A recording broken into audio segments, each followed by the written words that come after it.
Frères et sœurs de l'émission, la manne du ciel.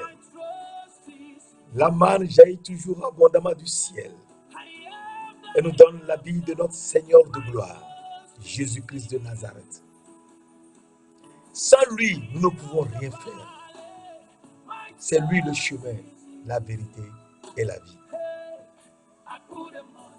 Et cette émission est présentée par le serviteur Jules Comblan Sossou de l'église missionnaire Philadelphie de Christ à Lomé, Togo.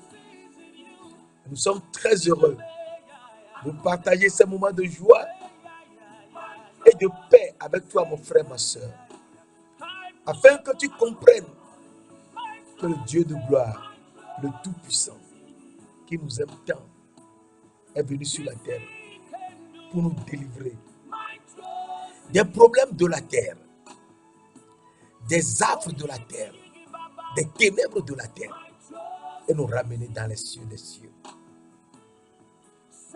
Et cette émission que nous faisons le 3e jour nous révèle de manière très importante que Jésus-Christ est mort et il est ressuscité le 3e jour pour nous reconduire dans le jardin d'Éden, afin que nous cultivions le jardin, c'est-à-dire que nous réapprenons à obéir à la vérité en aimant les autres comme Jésus-Christ nous a aimés. Nous aussi, nous devons aimer les autres comme nous-mêmes. C'est cela, manger la chair de Jésus-Christ. Notre âme vit de la parole de Dieu. Et vivant de la parole de Dieu, eh bien, cette parole nous donne la vie de Jésus-Christ. Nous vivons de la parole de Dieu. Et cette parole nous donne la vie de notre Seigneur, Jésus-Christ de Nazareth. Et à partir de là, nous comprenons que, ayant la parole de Dieu,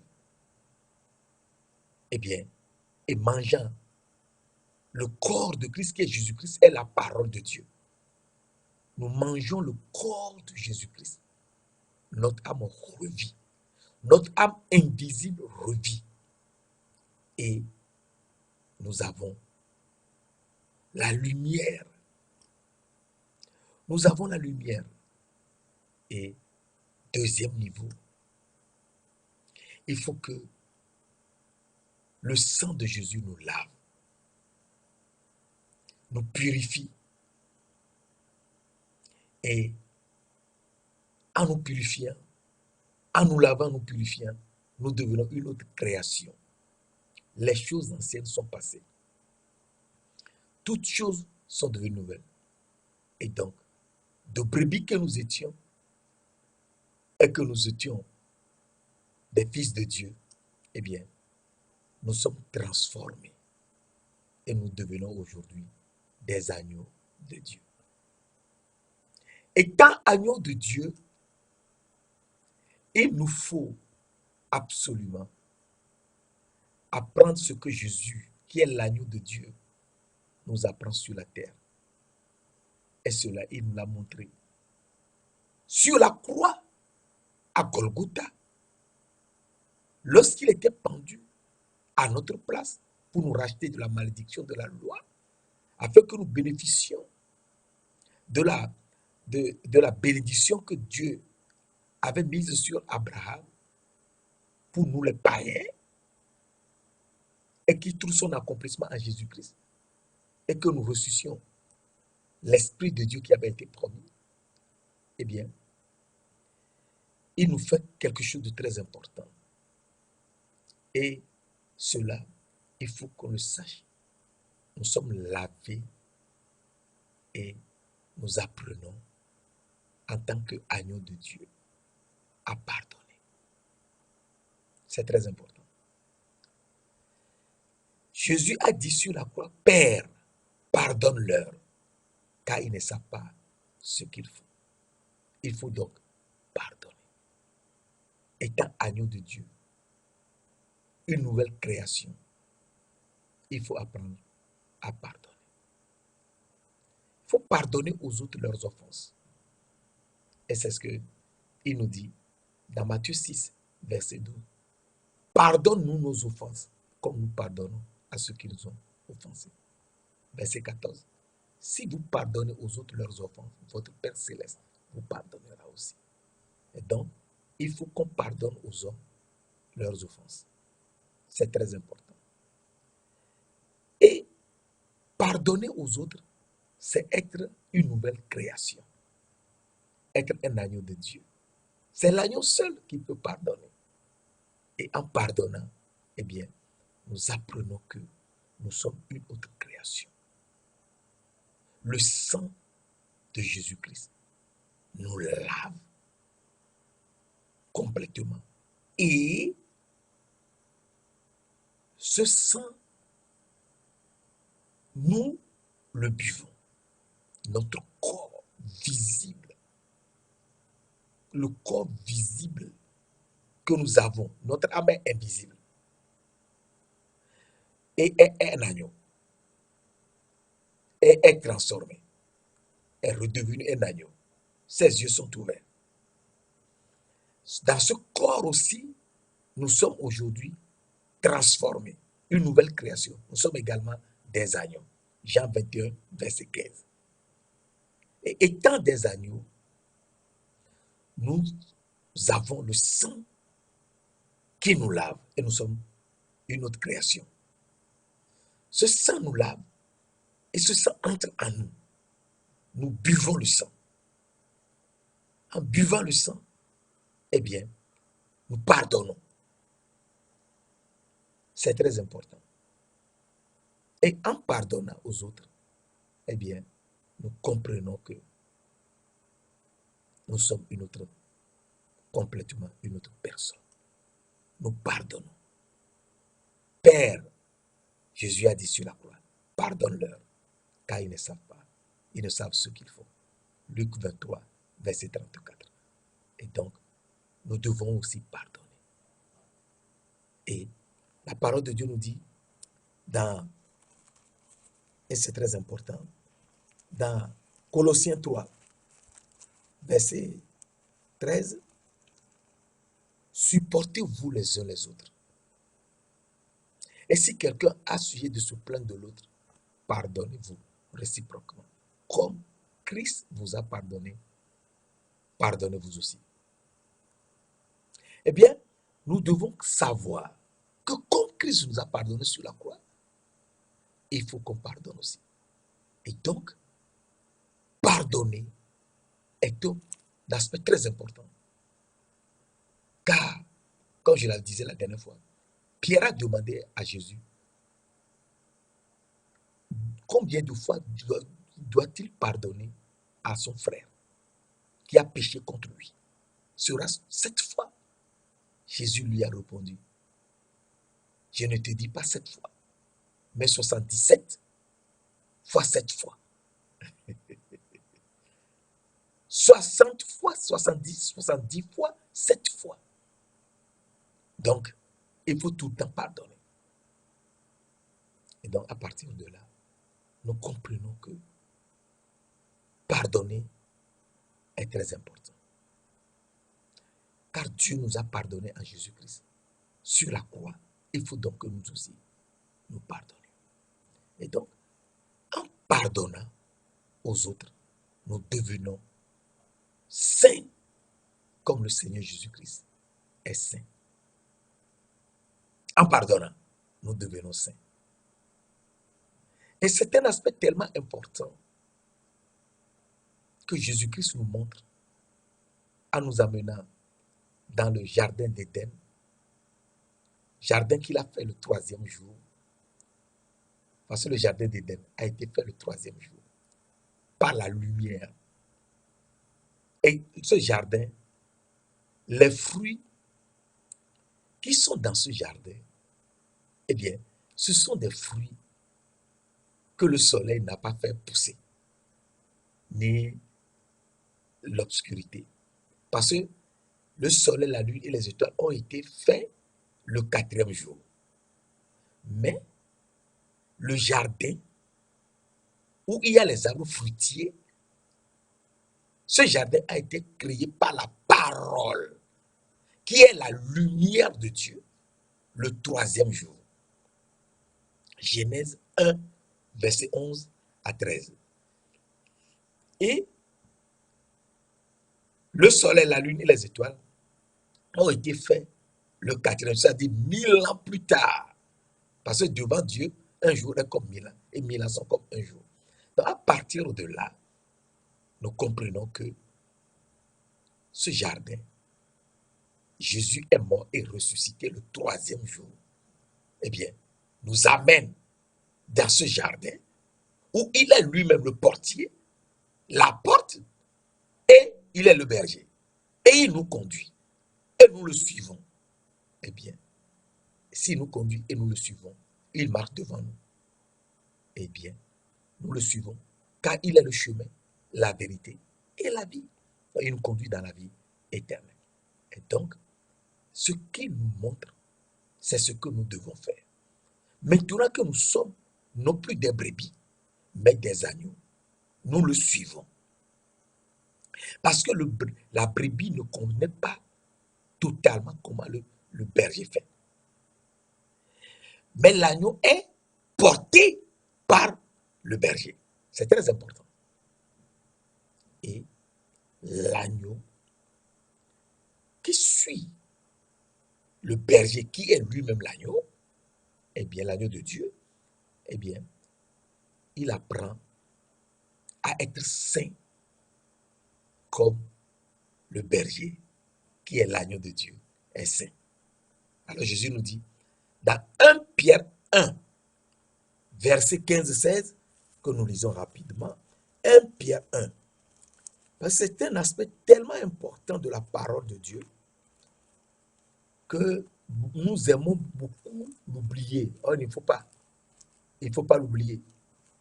1 Pierre 1, verset 15-16, mais puisque celui qui vous a appelé est saint, vous aussi soyez saints dans toute votre conduite. Selon qu'il est écrit, vous serez saints car je suis saint. Selon qu'il est écrit, vous serez saints car je suis saint. Comment Dieu est-il saint? Pour que nous aussi nous soyons saints comme lui. C'est un aspect tellement important qu'il nous faut cerner. Car le Seigneur de gloire nous montre que sans lui, nous ne pouvons rien faire.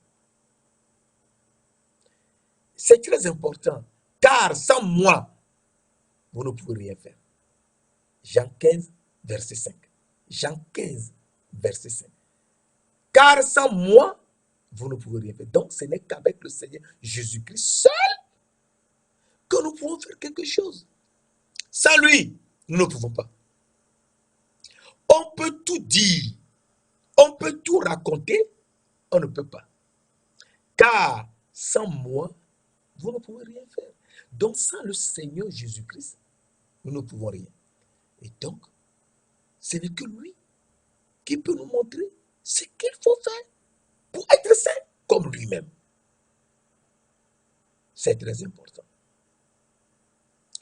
Et c'est un aspect du problème que nous devons chercher à comprendre. Être saint comme lui. Eh bien, nous lisons dans Jean 6, verset 69. Jean 6, verset 69, nous situe un tout petit peu nos réveils. La parole de Dieu nous dit, Pierre prend la parole et dit au Seigneur Jésus-Christ. 68, 69. Simon Pierre lui répondit, Seigneur, à qui irons-nous? Tu as les paroles de la vie éternelle. À qui irons-nous? Si nous te laissons,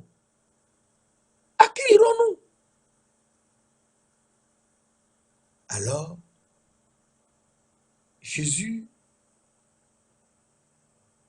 après avoir dit aux autres de partir aussi, parce que dans Jean 6, 66, Jean 6, 66 nous dit, dès ce moment, plusieurs de ses disciples se retiraient et ils n'allaient plus avec lui. Jean 6, verset 66, ça nous rappelle quelque part ce que la Bible nous a dit dans l'Apocalypse 666, dans l'Apocalypse 13. Donc 666, Jean 6, 66 nous dit quelque chose. 666 là. Il faut lire Jean 6, 66. Ça nous situe. Ce sont ceux qui ont suivi Jésus, qui étaient ses disciples, qui ont gardé sa parole, et à un moment donné, qui se sont retirés de lui. Et le Seigneur Jésus-Christ, quand tu le suis, il ne faut pas se retirer. Il faut le suivre. C'est très important. Alors Pierre dit, Seigneur, à qui irons-nous? Tu as les paroles de la vie éternelle. Donc nous allons dans la vie éternelle. Ce n'est que le Seigneur Jésus-Christ que nous pouvons suivre pour aller dans la vie éternelle. Et c'est très important. Nous ne pouvons jamais aller dans la vie éternelle sans Jésus-Christ. C'est lui. C'est lui la vie éternelle. Et il continue. Et nous avons cru. Et nous avons connu que tu es le Christ, le Saint de Dieu. Ah! Que tu es le Christ, le Saint de Dieu. Donc, le Saint de Dieu est venu sur la terre. C'est lui qui a les paroles de la vie éternelle. Et c'est très important. C'est lui qui a les paroles de la vie éternelle. Et donc, c'est lui qui est le Saint de Dieu. Et la parole de Dieu nous dit dans 1 Pierre 1, verset 7, vous serez saints car je suis saint. Donc, c'est lui le Saint de Dieu, oui. Et donc, c'est lui que nous devons suivre. Mes frères et mes sœurs,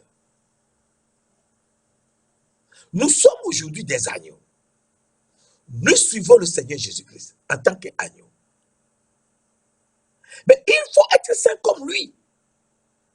Et c'est lui, le Christ, qui est le Saint de Dieu. Et donc, il faut qu'on soit saint, comme Jésus-Christ est saint. Comment faut-il faire pour être saint, comme Jésus est saint? Mes frères, mes sœurs, c'est très important. C'est très important,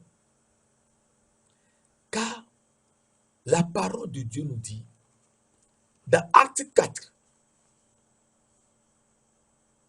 Pierre a dit, tu es le Christ, le Saint de Dieu. Et donc, nous devons connaître ce Saint de Dieu. Si nous ne le connaissons pas, nous sommes perdus.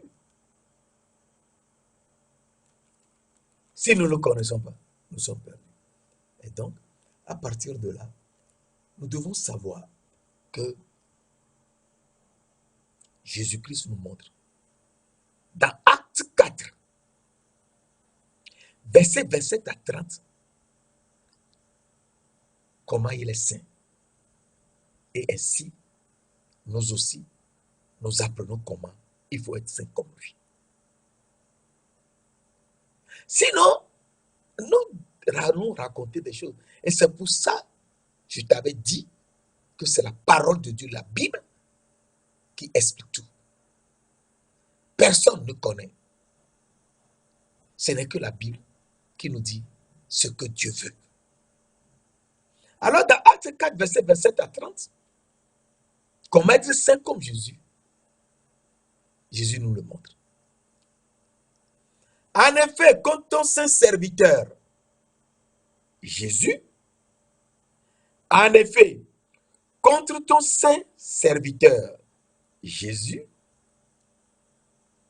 que tu as oint et Hérode et Ponce Pilate se sont ligués dans cette ville avec les nations et avec le peuple d'Israël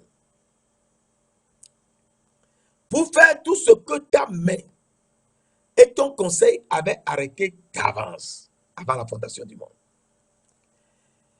Et maintenant, vois leurs menaces et donne à tes serviteurs d'annoncer ta parole avec une pleine assurance.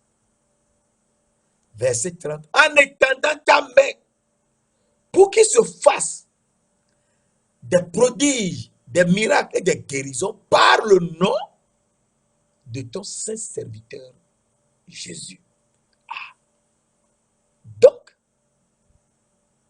Jésus qui est saint, il est Christ le Saint de Dieu, il est saint serviteur.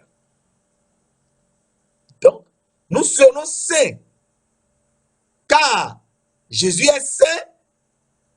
Cela veut dire que Jésus est serviteur. Et si nous aussi nous sommes serviteurs, nous sommes saints. Alors, cela peut te paraître un peu bizarre. Non! Il ne faut pas. Car la parole de Dieu te dit, toujours acte, ça surtout c'est dans les actes que la réponse se trouve. Dans Acte 3, verset 13, Acte 3, verset 13, verset 13, 14, le Dieu d'Abraham, d'Isaac et de Jacob, le Dieu de nos pères, a glorifié son serviteur, Jésus, que vous avez livré, renié devant Pilate, qui était établi qu'on le relâcha. Verset 14, vous avez renié le saint, le juste, et vous avez condamné, et que vous avez demandé que l'on vous accordât la grâce de meurtrier. Et donc, nous comprenons que Jésus est le saint et le juste, et lui qui est saint et juste est le serviteur. Vous avez Jésus-Christ est le serviteur, le Dieu d'Abraham, d'Isaac et de Jacob, le Dieu de nos pères a glorifié son serviteur Jésus. Donc, Jésus est le serviteur. Et il est saint et juste. Donc, si nous aussi nous sommes serviteurs, eh bien, nous serons saints. Et si nous pardonnons aux autres leurs offenses, notre Père Céleste nous pardonnera aussi nos offenses et nous serons saints. Nous serons saints serviteurs. Alors, Acte 3, nous venons de lire 13-14, lisons le verset 28. C'est à vous, premièrement, que Dieu avait suscité son serviteur, Jésus, l'a envoyé pour vous bénir en détournant chacun de vous de ses iniquités. En détournant chacun de vous de ses iniquités et en nous demandant de pardonner aux autres leurs offenses. En pardonnant aux autres leurs offenses, notre Père Céleste nous pardonnera aussi. Donc, il est là, il éloigne de nous nos iniquités. Et donc, nous sommes serviteurs comme Jésus-Christ, qui est serviteur et qui est saint, et qui est juste. Et donc, le saint serviteur, eh bien, le Seigneur nous demande d'aller annoncer. Nous sommes serviteurs si nous annonçons la parole avec une pleine assurance. Nous sommes serviteurs si nous annonçons la parole avec assurance. Et donc, à partir de là, nous comprenons qu'il faut absolument annoncer la parole partout avec assurance pour être serviteur. Et étant serviteur, eh bien, nous comprenons que il nous faut tout le temps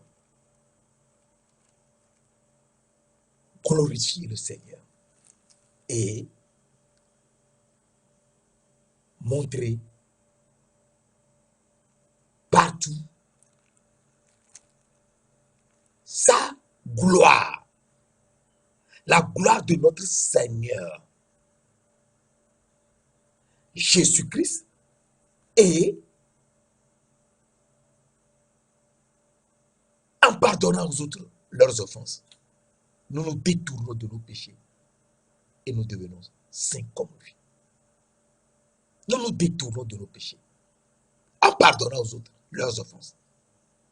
Nous nous détournons de nos péchés et notre Père nous pardonne. Et étant détournés de nos iniquités, et nous devenons saints. Mais pour cela, il nous faut d'abord être des serviteurs. Et être serviteur, c'est aller annoncer la parole de Dieu. Et en annonçant la parole de Dieu, étant des serviteurs, Jésus nous dit, c'est à vous premièrement, Acte 3, verset 29, verset 26, pardon, c'est à vous premièrement que Dieu avait suscité son serviteur Jésus, l'a envoyé pour vous bénir, en vous détournant de vos iniquités, en détournant chacun de ses iniquités. En détournant chacun de ses iniquités, ça veut dire tout simplement, eh bien, que nous pardonnons aux autres. En pardonnant aux autres leurs péchés, leurs offenses à nous, eh bien, Dieu nous pardonne aussi. Et nous devenons saints. Et donc, la parole de Dieu nous dit dans 2 Corinthiens 4, verset 5, nous ne nous prêchons pas nous-mêmes. Nous ne nous prêchons pas nous-mêmes. C'est Jésus-Christ, le Seigneur, que nous prêchons. Et nous nous disons vos serviteurs à cause de Jésus-Christ. Nous ne nous prêchons pas nous-mêmes.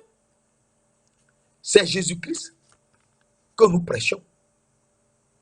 Et nous nous disons vos serviteurs à cause de Jésus. Et donc, à partir de là, nous comprenons que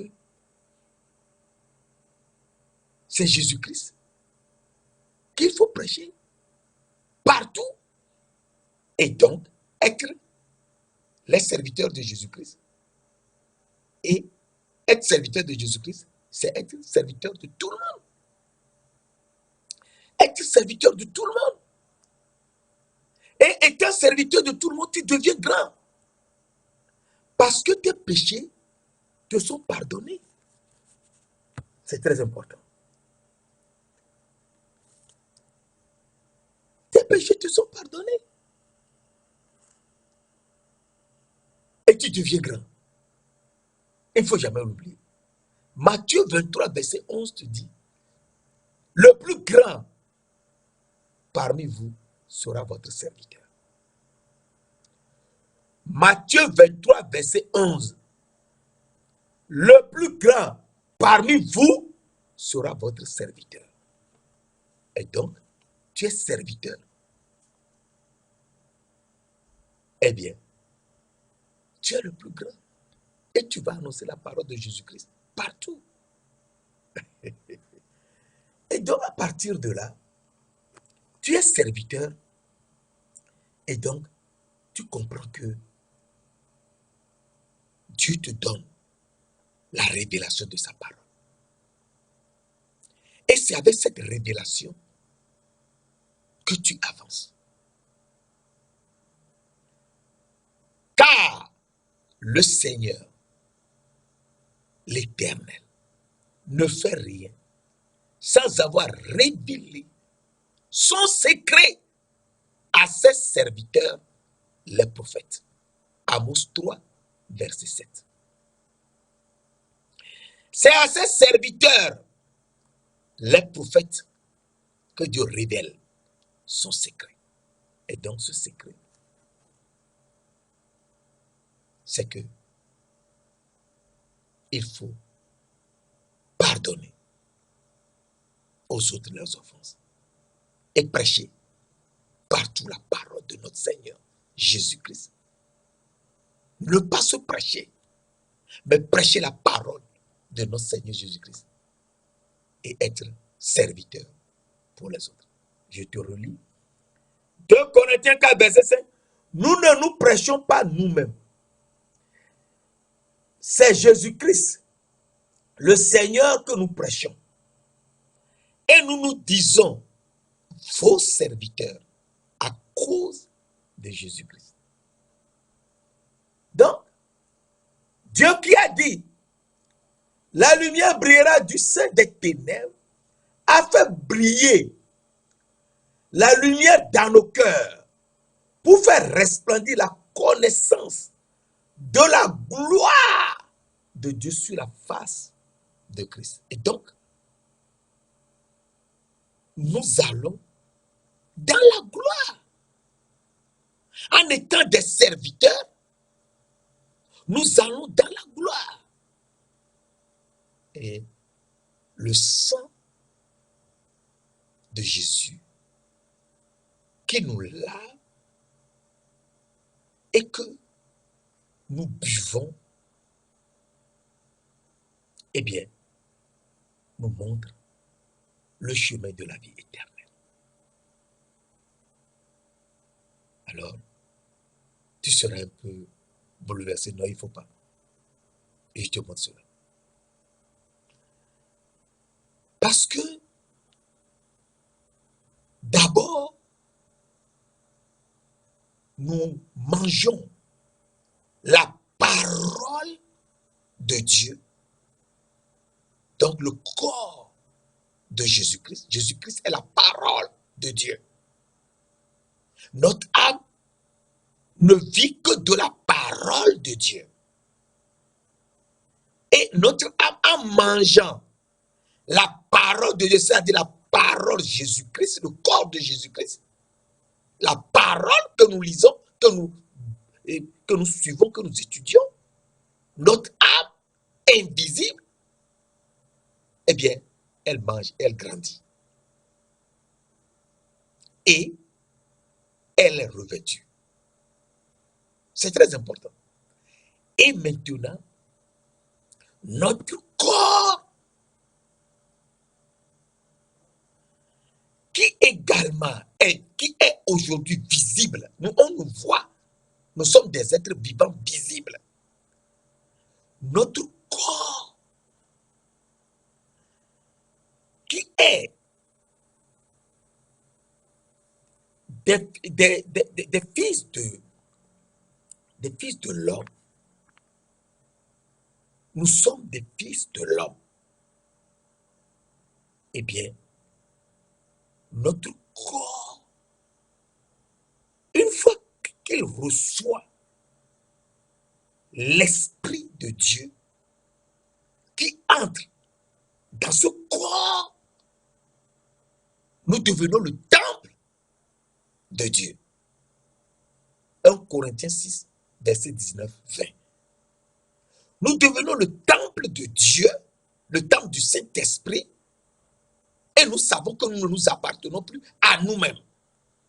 Donc, nous sommes une nouvelle création. Nous ne nous appartenons plus à nous-mêmes. Et ne s'appartenant plus à soi, eh bien, nous devenons une autre création. Et l'Esprit de Dieu vient habiter en nous avec l'âge de l'Alliance. En habitant en nous avec l'âge de l'Alliance, nous sommes des agneaux. Et étant des agneaux, nous avons le corps de Christ qui est agneau. Nous sommes aujourd'hui le corps de Christ.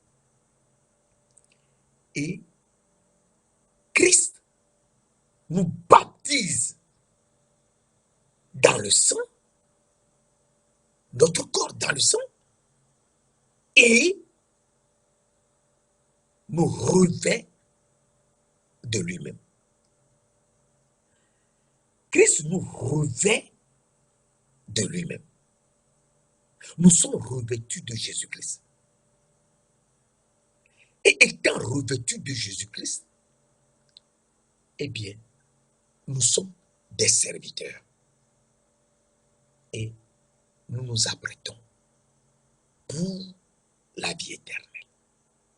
Je te lis un verset dans Jean 6, dans ce corps ici, hein, dans Jean 6, verset 54 à 56.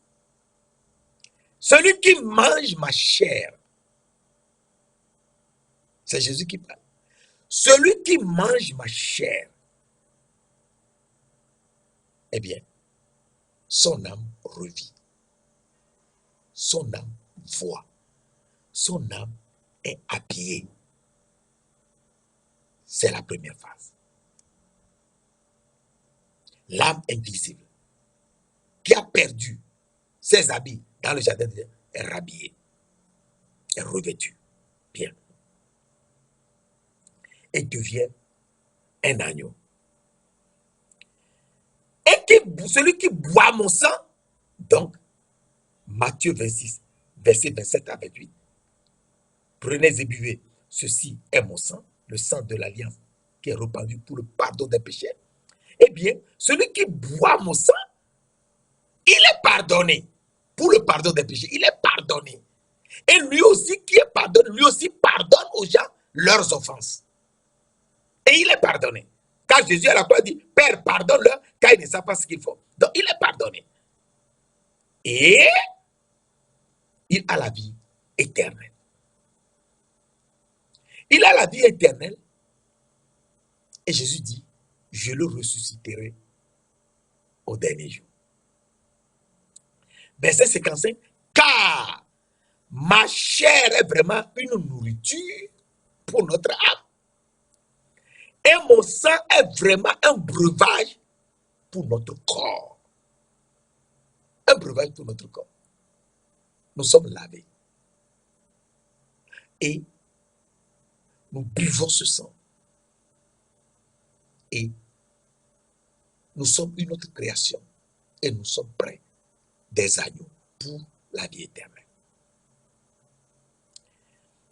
Et celui qui mange ma chair et boit mon sang, verset 56, celui qui mange ma chair et boit mon sang demeure en moi et je demeure en lui. Celui qui mange ma chair et boit mon sang demeure en moi et je demeure en lui. Alors, si nous demeurons en lui et lui demeure en nous, donc nous devenons un. Oui, nous devenons un. Car notre âme mange le pain de vie, qui est l'arbre de vie. Jésus-Christ, la parole, est le pain de vie. Notre âme mange le pain de vie, qui est le fruit de l'arbre de vie du troisième jour. Et notre âme a les yeux ouverts et est rhabillée, est revêtue. Et maintenant, notre corps boit l'eau de vie, qui est le sang de Jésus-Christ. Et en buvant l'eau de vie, qui est la source de l'eau de vie, eh bien, nous sommes un avec l'alpha et l'oméga. Nous sommes un avec lui. Et nous savons que l'agneau, c'est Dieu. L'agneau même, c'est Dieu. Et nous aussi, nous sommes agneaux. Eh bien, nous deviendrons Dieu en ayant la gloire de Dieu. Et donc, Jésus demeure en nous et nous demeurons en lui. Alors, je te montre un verset très simple. Dans Jean Nous lisons dans Jean. Jean 14, verset 23. Jean 14, verset 23. Qui est un verset très important. Jésus lui répondit, si quelqu'un m'aime, il gardera ma parole. Et mon Père l'aimera. Nous viendrons à lui et nous ferons notre demeure chez lui. Nous viendrons à lui et nous ferons notre demeure chez lui. Verset 21, celui qui a mes commandements et qui les garde, celui-là, c'est celui-là qui m'aime. Et celui qui m'aime sera aimé de mon Père, je l'aimerai et je me ferai connaître à lui. Donc, s'il se fera connaître à nous, eh bien, il sera en nous et nous serons en lui. Eh bien, si nous sommes en lui et qu'il est en nous, nous sommes un. Et si nous sommes un, cela veut dire que nous sommes baptisés en lui par le sang. Et si nous sommes baptisés en lui, nous sommes revêtus de Christ. Nous portons maintenant l'habit blanc. Jésus-Christ est l'habit blanc. Matthieu 17, verset 2. Matthieu 17, verset 2. Le visage de Jésus resplendit comme le soleil. Et ses habits deviennent blancs comme la lumière. Et donc, cet habit blanc que nous portons dans le corps, c'est ça qui est extraordinaire. C'est dans le corps que ça se passe. Nous portons des habits blancs et nous sommes en lui et il est en nous. Et donc notre corps est transformé. Le corps de brebis est transformé. Notre corps là est transformé. Il ne faut pas oublier que Abraham a eu Ketura à l'âge de 100. On peut lire ça rapidement. C'est très important.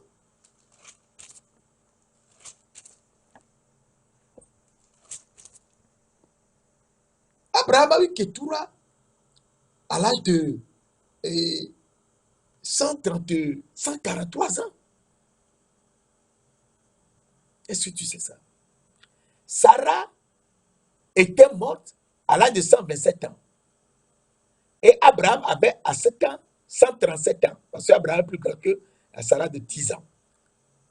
Donc, au moment où Sarah mourait, eh bien, Abraham était âgé de 137 ans.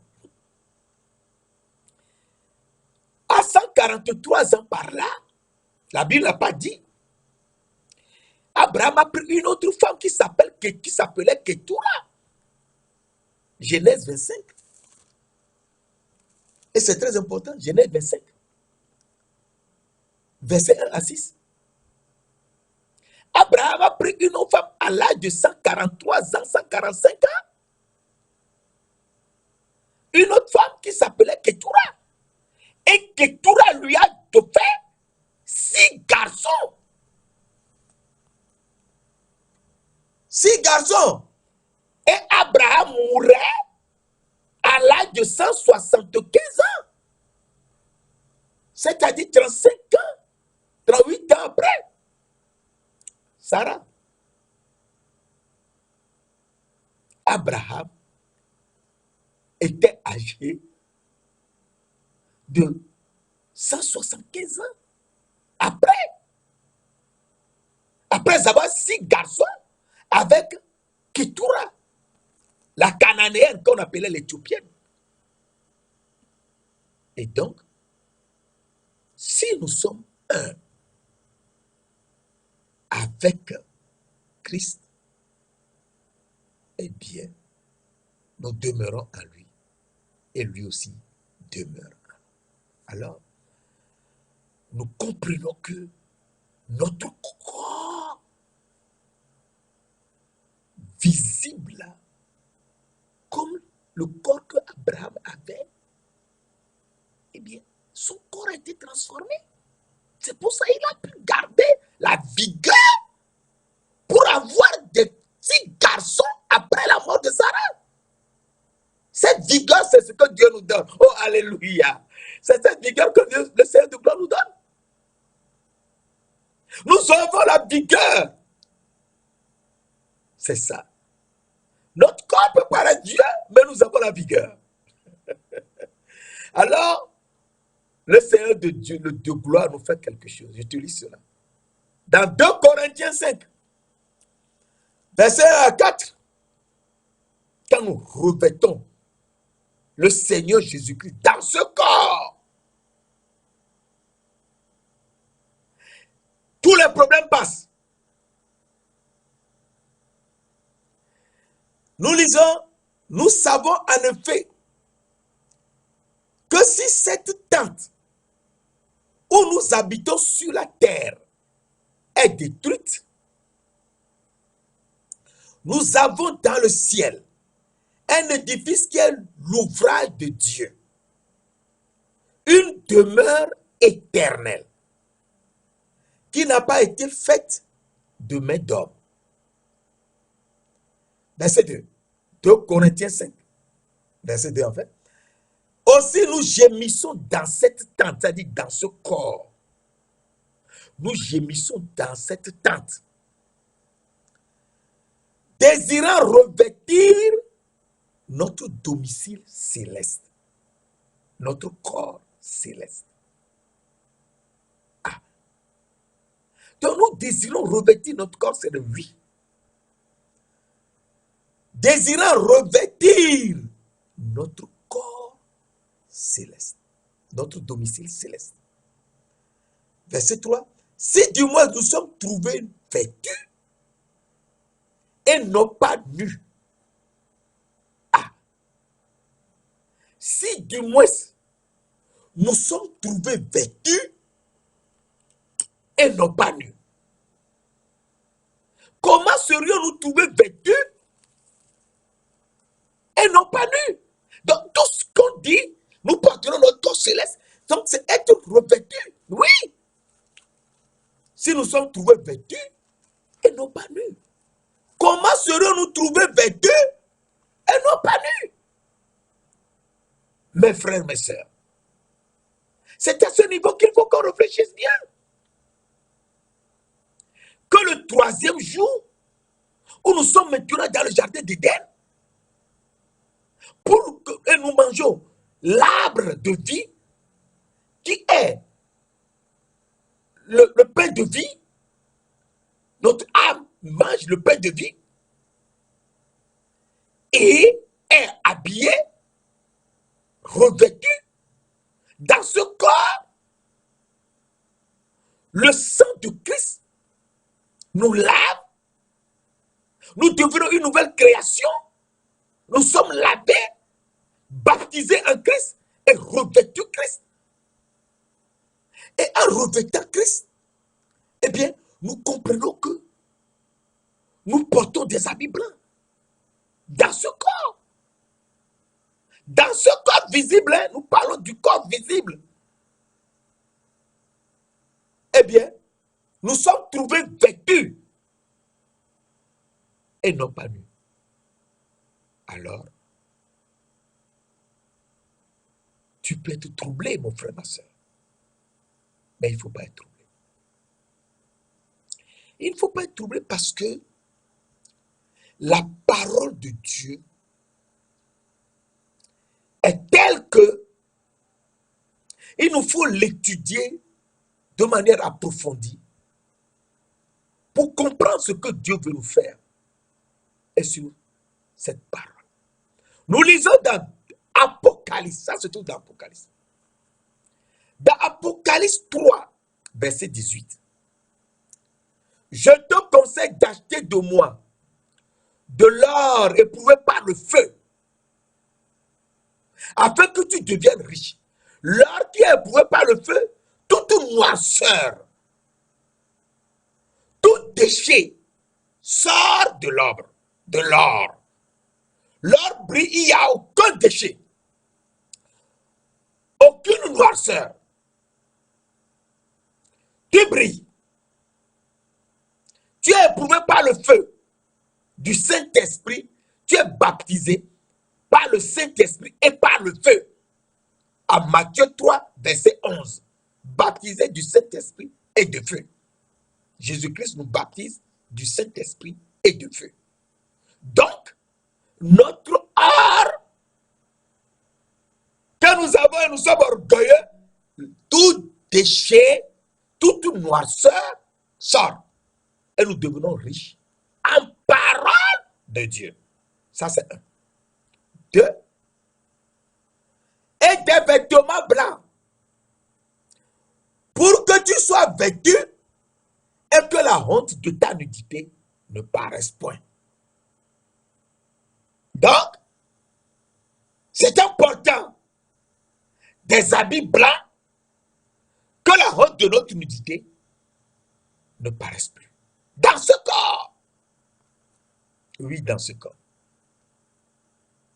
Et alors, nous voyons que nous revenons dans 2 Corinthiens 5.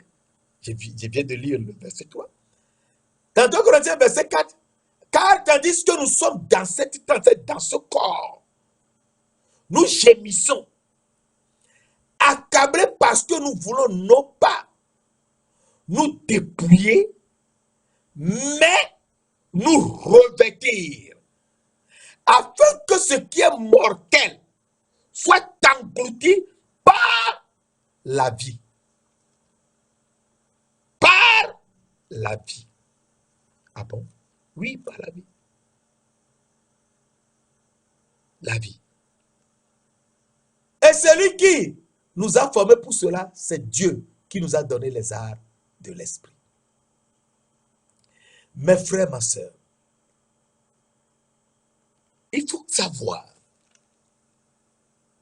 que dans ce corps, nous sommes revêtus de Christ, de l'habit blanc, et nous n'avons plus de honte. Nous sommes pardonnés et nous appelons à pardonner. Et nous devenons serviteurs comme le serviteur Jésus. Et nous sommes saints parce que Jésus-Christ, qui est saint, eh bien, il nous transforme. Il nous transforme en qui? En agneau. Et il nous habille de lui-même. Et nous sommes saints.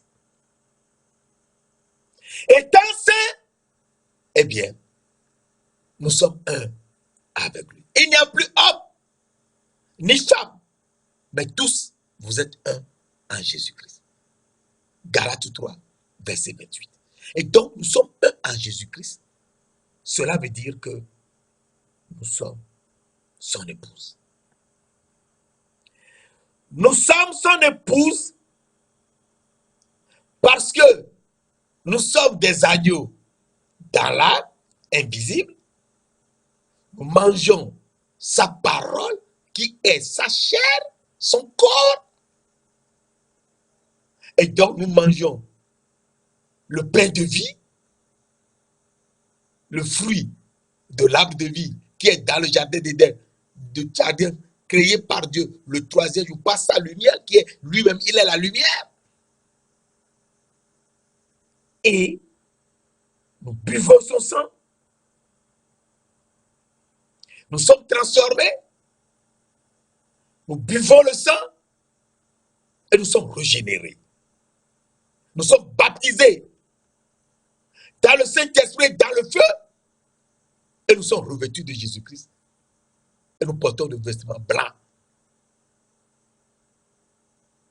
qui est lui-même.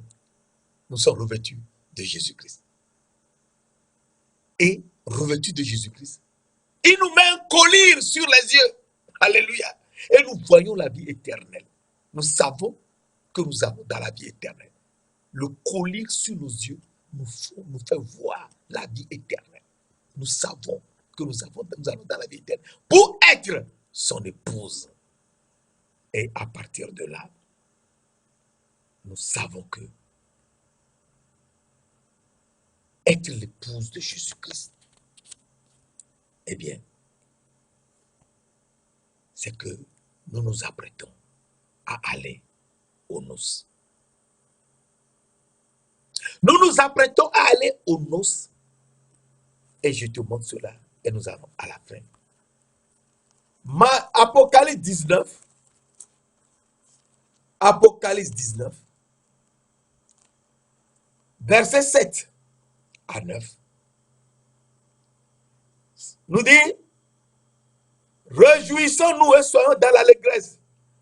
Et donnons-lui gloire. Car les noces de l'agneau sont venues. Et son épouse s'est préparée. Les noces de l'agneau sont venues. Et son épouse s'est préparée. Et donc, si son épouse s'est préparée, l'épouse ne peut être que agneau également. Ou une agnelle.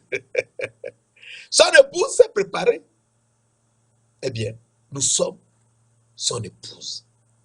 Nous sommes préparés. Nous sommes également des agneaux. Et nous allons aux noces.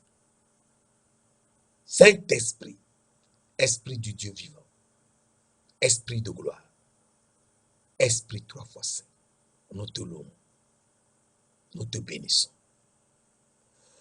Nous te rendons gloire parce que c'est toi qui nous as transformés. C'est toi qui as fait de nous le temple de notre Seigneur.